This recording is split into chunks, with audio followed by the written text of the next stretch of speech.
my father was in this business, and I was going to university in India, and his business was in India. He didn't keep good health, so I would finish college at around 2 o'clock, and I would go work for him. That's how I learned the business from him. And he would take me to the office on all weekends, when there was no school. But that's how I learned the business. In 1983, he passed away, and I had to look for a job. So I came to Hong Kong on a holiday, actually, and a family relative, said to me, "Why are you going back? You should work and earn money for your family." I was 6 months left to complete my degree, but I left it, and I started working for him in electronics. I knew nothing about electronics. So the first thing that I had to do was I was the inspector, and I knew nothing about inspecting radios and telephones, so I had to learn that. And then I gradually started selling electronics for them. And then there was another relative of mine who said to me, he said, "You've done garments before, why don't you come and join me, and I'll give you a share in the company." And by that time my brother was already working for him. So they put my brother in the Bangladesh office, and they put me in the Hong Kong office. And the business grew very well. In the year 2003, my uncle decided to retire. So we bought his shares, my brother and me. And then in 2005, like all good Indian families, my brother and me separated. And then now we run two separate businesses, both very successful. And that's how I came to run the business in Hong Kong, and that's how it all evolved.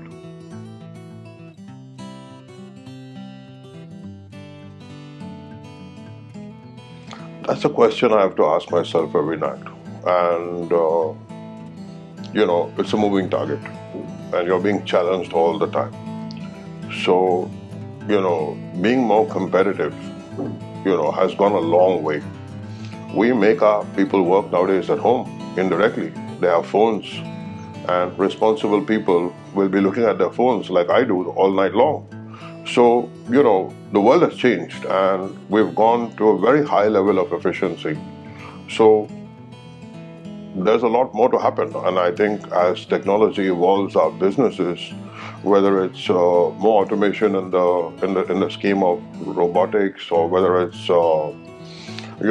new ideas and new techniques of doing business. Now, recently, the big drive has been saving water, for example, in washing jeans.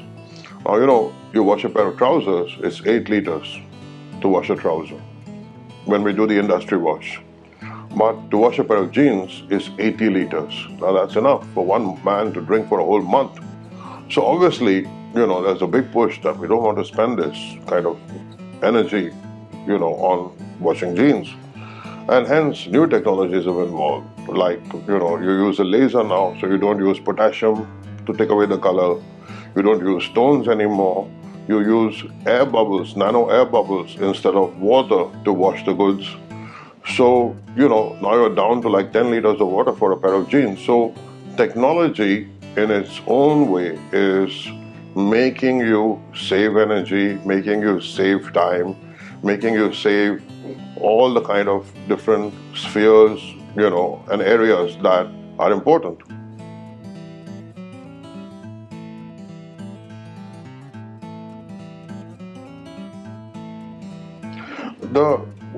The different technologies, first of all, they are sustainable. And the world is all about sustainability. We've seen, today especially, when you see the whole pandemic about the COVID-19, it just reminds you again and again how important it is to conserve our natural resources, and how important it is to maintain a safe and healthy atmosphere for our future generations. So, sustainability is paramount. I think that is something that is given. Now, as we keep on, evolving with time, what happens is that needs change. You have inflation, you have labor inflation, you have energy inflation, and so many different areas that you need to save on to remain competitive. And I think, the key is how you change your mentality, and change is not easy. People get set in a pattern. You know, if I ask you to brush your teeth with your left hand, when you've been brushing your teeth with your right hand for, for ages, you're not going to be able to do it. You're going to struggle to do it. So changing people's mentality as to how the same thing can be done in a different way and in a faster way, in a more efficient way, is most important. There's also a big element that has not been explored, especially in our industry, which is robotics. Robotics will play a big part in our industry. And it's not simple as making a car, because you're using parts that in a car, when making a car, you have parts that are not so flexible and they're hard. But when you're making clothing, the garment is fluid, it's soft and it's flowing, and therefore the challenge for technology and robotics is much more than any other industry. But we've seen things that we never imagined 20 years ago. I didn't have a mobile phone 20 years ago. I used to find a phone to ring people. I didn't have a fax machine 30 years ago. So you used to do telexes 30 years ago. So people are changing, things are changing, technology is evolving, and I think by being able to adopt this and change to, embrace this technology and embrace the new systems that come about is very important.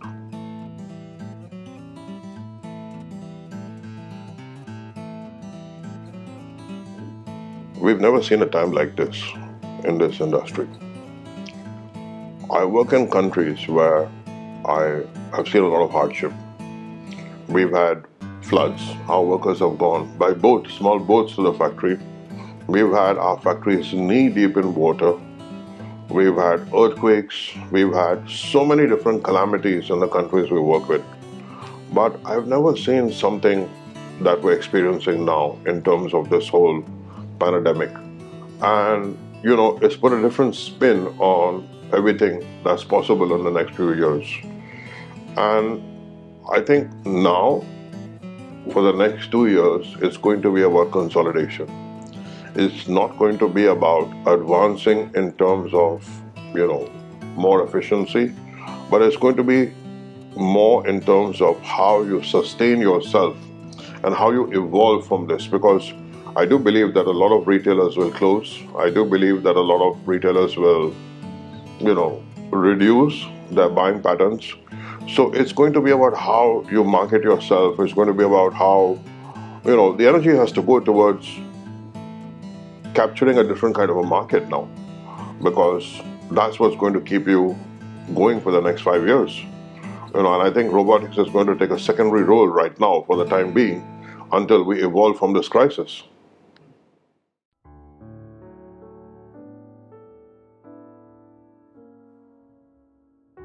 The most important thing to keep in mind is that you're running a company, but your company has people, and people are human beings.